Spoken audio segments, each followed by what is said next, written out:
Hello, my darlings. I'm Seren Briar, and welcome to BiteNotes, the recap show for the Vampire the Masquerade Chronicle ATL by night. Tonight, we look back at Season 5, Chapters 1 and 2. Now, let's sit back, relax, and recap a vampire story. Chapter 1, Venom in Your Veins. After narrowly escaping Bishop Lydia's blood hunt, the shepherds and Jackson find themselves in a large, dark loading dock, too big for even Anton's flaming arms to illuminate. He douses them, and Jackson welds the door behind them shut with corrosive vitae.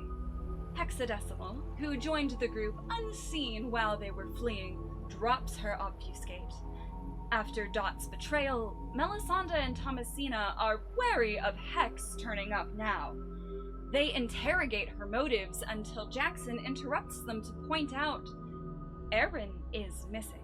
They all continue forward, hoping to find Aaron, and eventually come to a small room with a concrete staircase and glass elevator shaft, both leading up. Across the threshold is a clear panel in the floor, with running water visible underneath it. Everyone puts their heads together to figure out exactly where they've ended up. They are in the office complex near Mercedes-Benz Stadium. Anton puts the pieces together. When his Tremere friend was taken by the Second Inquisition, he ended up in this same area. They have escaped a Sabbat Blood Hunt, only to walk right into the Second Inquisition's new facility. Since Aaron was taken and experimented on once before, it makes sense that the SI must have taken him again. Hex forces the elevator doors open just enough for Jackson to turn into a house cat and slip inside. He shifts again into a raven and scouts up the elevator shaft. The floor above them appears to be residential, with barracks, a chapel at the end of the hall, and a security office. After that is some sort of medical floor, then a long, curved hallway lined with 8 sets of heavy metal doors reminiscent of prison cells. There's a floor with some kind of check-in window, followed by a large open room currently being used as a gun range.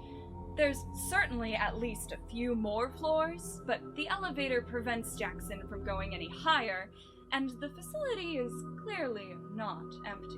Jackson flies down to tell the others what he found. He did not see any windows, potential exits, or Aaron. As Anton tries and fails to send a text to Mark, he notices 2 things. There's a secured Wi-Fi network named IGN Pharmaceuticals, and they only have about an hour and a half until sunrise. Deciding that the stairs are a safer bet than the elevator, they head up. Hex uses Cloak the Gathering to shield them all from eyes and cameras. They continue past the residential and medical floors, but pause at the floor with the cells. Muffled voices carry from behind the doors, groaning and crying in pain. 2 of them sound familiar to Anton, but he can't quite place them. The group moves into the hallway to listen closer, and collectively realize that one of the voices sounds almost like Aaron. With 45 minutes to sunrise, they overhear 2 agents talking about how Alejandro hasn't moved into his room at the facility yet. Everyone decides that seems like the safest place to sleep for the day, and they quickly duck inside. The shepherds explain to Jackson who Alejandro is, both within the city and to Aaron. They all come to the conclusion that whoever Alejandro and Lydia were to each other, they didn't part on the best of terms. The next night, Thomasina awakes to find her face different. Her cheekbones have shifted beneath her skin, becoming sharper and more prominent.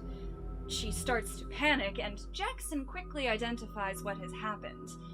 When Thomasina diablerized the Sabbat Ventru in the parking garage, she gained vicissitude. Jackson has the power as well, and gently assures Thomasina that she will be able to craft her face back to normal. Thomasina has kept the same face for her entire existence, and she's rather attached to it. Melisande finds a map of the facility in a drawer, but Hex and Jackson want to get a better idea of exactly what is in here. While everyone stays behind, Jackson turns into a teeny tiny bat and clings to Hex's shirt. She obfuscates them both, and the two of them go down to the security room. The security office has camera feeds of the interior of Alejandro's home, although it appears to be empty right now. The facility itself is not monitored with cameras at all. Instead, each floor has a biometric heat map, clearly showing the locations of humans and kindred. Luckily, Hex's ghost in the machine is keeping herself and Jackson off the radar. They continue up to the floor above the cells. Moving past the check-in window, they pass 4 dorm rooms and find a large circular room containing cases of folkloric blocks. The residents here appear to be soldiers, and one of them has Tremere ritual ingredients in his room, as well as a tray of syringes. Overhearing some of the soldiers' conversation, it sounds like a few of them have folkloric blocks of their own. It looks like Oblivion isn't the only discipline the Second Inquisition is giving its soldiers. On their way back to Alejandro's room, Jackson and Hexadecimal glance into some of the other cells. Inside are kindred undergoing horrific experimentation. Some of them are hooked up to feeding tubes, connected to huge containers of blood, force-fed until their bellies are distended and gurgling. Others are mid-frenzy, their faces contorted in terrible, raging, bestial screams, strapped down and struggling but unable to move. Some are completely starving and hollow, and a few are burned and rotting from sunlight exposure. Now that they know what to look for, Hex and Jackson can see infrared sensors in the ceiling. Hex hears Aaron's voice again. She's almost certain now that it is him. When an orderly enters Aaron's room and leaves the door open, she follows him inside. Aaron is sitting on a bed, exhausted and hungry. He looks like he's been crying. Hex drops her unseen passage and mesmerizes the orderly, telling him to make sure Aaron is fed. I am going to tell this guy to feed him. Make sure he is fed. Okay. And he nods to you and walks over to Aaron and sits beside him. And Aaron looks up at you, a little confused for a moment, but in his sleepy state, just kind of leans over and buries his face into the guy's neck. And I want to tell him, we're here, we're coming back. And then I'm going to obfuscate again. She and Jackson rejoin the others in Alejandro's room and tell them they've found Aaron. It's concerning and a little strange that Aaron fed directly from a person, but that may have been his only option. When Hex tells everyone about the infrared cameras, Anton immediately activates Blush of Life. Moments later, an alarm blares over the loudspeakers. An infiltration has been detected. Chapter 2, Family Dinner. Let's go back, just a bit, to when Jackson and the Shepherds escaped the Blood Hunt and fled into the loading dock. Aaron is grabbed and finds himself hurtling through the suffocating shadows of Oblivion. He arrives in a sparsely furnished concrete room with no doors or windows. Pippa and Sybil are already here, and Alejandro arrives with Aaron. Alejandro has brought Sybil, Pippa, and Aaron to his safe house, hoping to protect them while Lydia's blood hunt rages. He doesn't trust Lydia not to go after Sybil while she's already on the hunt, and suspects that Pippa may inadvertently lead the Sabbat to his daughter. He saved Aaron from the Second Inquisition facility, not allowing any of his children to come to harm. Aaron, angry that his agency has been taken away from him once again, wants to go back to his coterie and help them, but Alejandro refuses. He won't send his adopted child to his death. Alejandro explains who Bishop Lydia truly is, his ex-wife, Lugia Selinofoto. Nostalgic and melancholy, he tells their love story. Alejandro and Lugia were married in 1783 in Greece, poor but happy and in love. When Alejandro was embraced, his sire abandoned him. After telling Lugia what had happened, he ghouled her to him, and they lived quietly together for almost a century. Trouble found them, as trouble always does, and they moved to America. Lugia attracted the attention of a Zimissi, who took her, and Alejandro spent the next 40 years searching for his wife. Eventually, he found her back in Greece at his family's restaurant. Her sire had abandoned her as well, and she was too ashamed to come home. They reunited and continued to live together, independent of kindred society, until the final nights came to Greece. They were separated, Alejandro trapped in a building with a wooden beam in his chest. Lugia thought he had abandoned her, and the Sabbat took her in.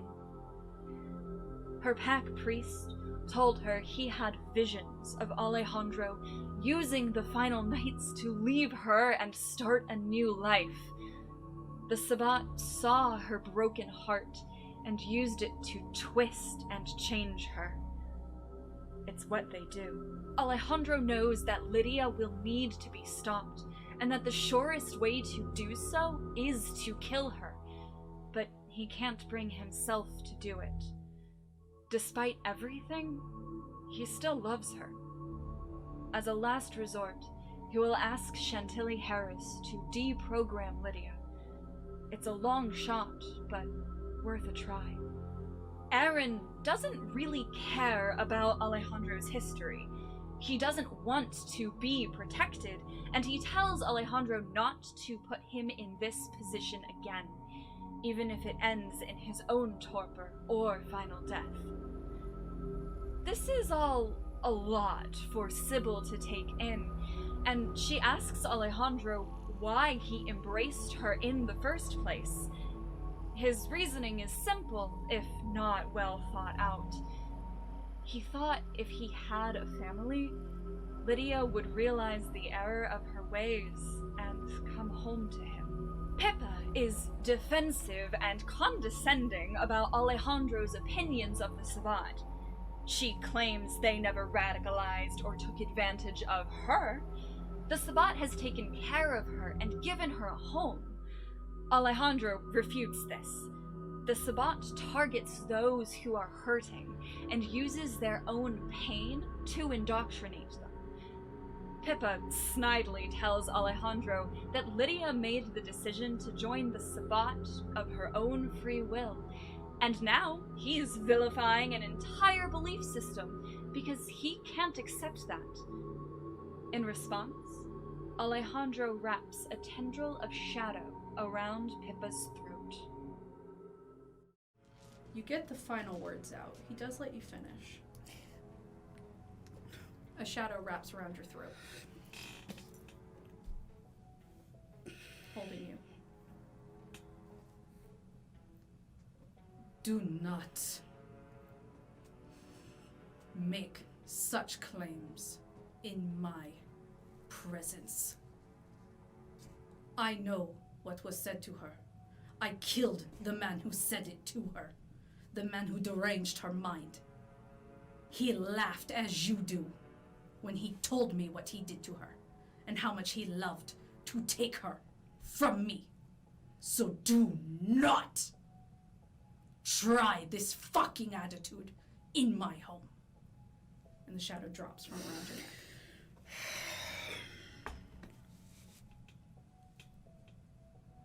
This is the audacity that this sect has put within you.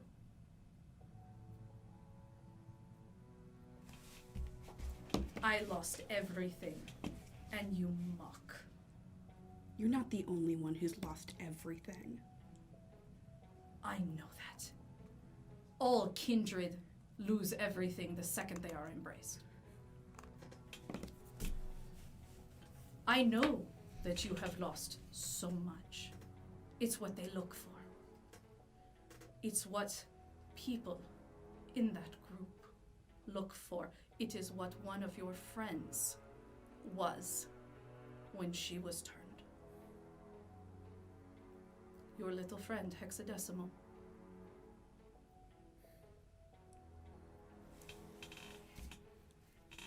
Dorothy wanted her intelligence, wanted her skills, and she made sure she had her.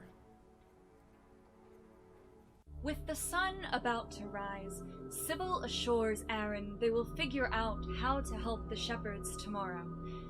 Pippa sweetly asks Sybil for the chance to explain to her how the Sabbat really is, as her friend. Alejandro yells for Pippa to tell Sybil about the rock. The girls promise each other they'll talk later. The next evening, when they all wake up, Aaron tells Pippa about the blood hunt. He claims not to have seen anyone from her pack, but a lot of Sabbat were killed. Pippa laments that all of her friends are dead, but Sybil is still here, and if she decides to leave the Sabbat, Aaron and the other shepherds will support her. Yesterday's danger having passed, Alejandro will drop off Pippa, Sybil, and Aaron anywhere they wish to go. Before he does, he warns them not to trust the faces they see. The Second Inquisition has been working with Pentax to create copies of people. The group uses a code word so they can tell if someone has been replaced. Kumquat. The Second Inquisition in Atlanta has moved past Operation First Light and is now in Operation Black Star. Alejandro gives Aaron permission to take that information to Alpha. The prince might only take it to heart and believe it if it comes from his grandson. As promised, Alejandro takes Pippa through Oblivion and to her car. He warns her that if she continues her Sabbat activity, he will kill her himself in order to protect Sybil. But he does think there is a good person somewhere inside of her. If Sybil is Pippa's friend, there's something worthwhile within her. If Pippa ever decides to defect from the Sabbat, Alejandro promises to protect her and give her a home. While they're gone, Aaron asks Sybil how she feels about why Alejandro embraced her. Sybil thinks it's selfish, but is coming to realize that selfishness is a theme across almost all kindred. Despite that, she's come to appreciate some of them, including the shepherds. As strange as her relationship to Aaron is, she enjoys having him as a brother. They'll figure it all out, one night at a time. When Alejandro returns, Sybil and Aaron decide they have to tell Alpha about Operation Black Star and see if there's anything he can do to help them rescue the rest of the shepherds. Alejandro takes them to Elijah, who lives downstairs from the prince in an extravagant high-rise. Elijah answers the door, looking a bit disheveled and buttoning up his shirt. He's surprised to see Aaron and is confused how they found his apartment. Aaron tells him that he lost his phone and needs to speak to Alpha. The shepherds are in trouble. Elijah takes a moment to usher whoever is in his apartment to another room before letting Aaron and Sybil inside. He texts Alpha and cautions Sybil and Aaron that he'll have to wipe their memories later. Where Alpha and Elijah live is meant to be a secret. It doesn't take Alpha long to arrive, and Aaron fills him in on Lydia's blood hunt, the SI facility, and Operation Blackstar. Surprisingly, Alpha doesn't seem in any rush to rescue the Shepherds. The Shepherds have been accused as traitors, and Melisandre and Anton are in the most trouble. When, or if, they do get out of the facility, there will be a trial. He does promise to talk to Mooney about the connection between Operation Blackstar and Pentex. The possibility of duplicates is troubling. Aaron and Sybil try to convince Alpha and Elijah not to wipe their memories. I know what you're trying to do, but I need you to understand. The main reason we gotta wipe your memory is no one knows I live here. Except apparently Alejandro, but he's decent at keeping his mouth shut, I guess. Good news is we don't know where this is either. You looked out the window, though. I did look out the window. I'm gonna have to take it away from you. I'm sorry. I don't know if now is the best time. I'm only gonna take away you knowing that you came here. Oh, so many powers. Everybody just moving me places, taking my memories, making me dead. This has been a year. Kindred are really selfish. So I've noticed. Yeah. You wanna see something cool? No. No, I mean, it's actually pretty cool. Oh, okay. And he just holds up a handful of claws. He goes, ain't that neat? Your brother can do that too. Oh. They understand the importance of keeping the prince's haven hidden, and allow Elijah to take the location from their minds before hailing a cab to the shepherd's mansion. Meanwhile, Pippa sits in her car, checking her phone. Text messages about the blood hunt slowly taper off, and she has a voicemail from a blocked number. It's Dot's voice, although Pippa doesn't know who that is. The voicemail praises Pippa for her survival and summons her to the 5 Points MARTA station. Pippa sits in her car for a while, contemplating. She gathers all of what she's been able to copy from the Book of Nod, lights it all on fire, and throws it away. Prepared to die tonight, she drives to the 5 Points MARTA, where Dot is waiting for her. She leads Pippa down into the Nosferatu Haven, explaining herself as they go. Dot and Lydia have had their plan for a long time, and she advises Pippa to work with the Shepherds as a double agent, pretending to denounce the Sabbat. They need to make all the Shepherds disappear in the most above-board way possible, and Dot trusts that, as a faithful of Lydia's, Pippa will do her part. The Shepherds are arrogant. Her job should be easy. Dot leads Pippa into her home, where Lucita de Aragon and Caliph Amon of the Banu Hakim are waiting with 4 bloodied, yet surviving, members of Lydia's congregation. And then, Bishop Lydia herself enters, her appearance changed and sculpted once again. She looks nearly identical to Dot. Lydia wraps Pippa in a hug, telling Pippa how proud of her she is. Lydia knows how distressing it was for Pippa to lose all of her friends in one night, and she promises to make sure Atlanta will never hurt like that for her ever again. The Shepherds were more powerful than they'd thought, but that doesn't mean they'll be so powerful for long. The other 4 members of the congregation are Pippa's new pack. As an initiation, Lucita gifts them all matching amethyst rosaries, and the pack partakes in the rite of the Vaulderie. On the other side of the city, Sybil and Aaron arrive at the mansion. No one is home. Aaron needs a new phone, and he figures Cirrus is the most likely to have a spare. While poking around in Cirrus's room, he discovers a hidden panel in the floor. Inside is a go bag, some guns, surveillance equipment, and a stack of crumpled, stolen dossiers on every member of the Shepherds, labeled Operation Blackstar. There's a file on Dr. Amanda Gilbert as well. She has recently taken a night shift at Ignatius Pharmaceuticals. Aaron takes the go bag, complete with a burner phone and the dossiers.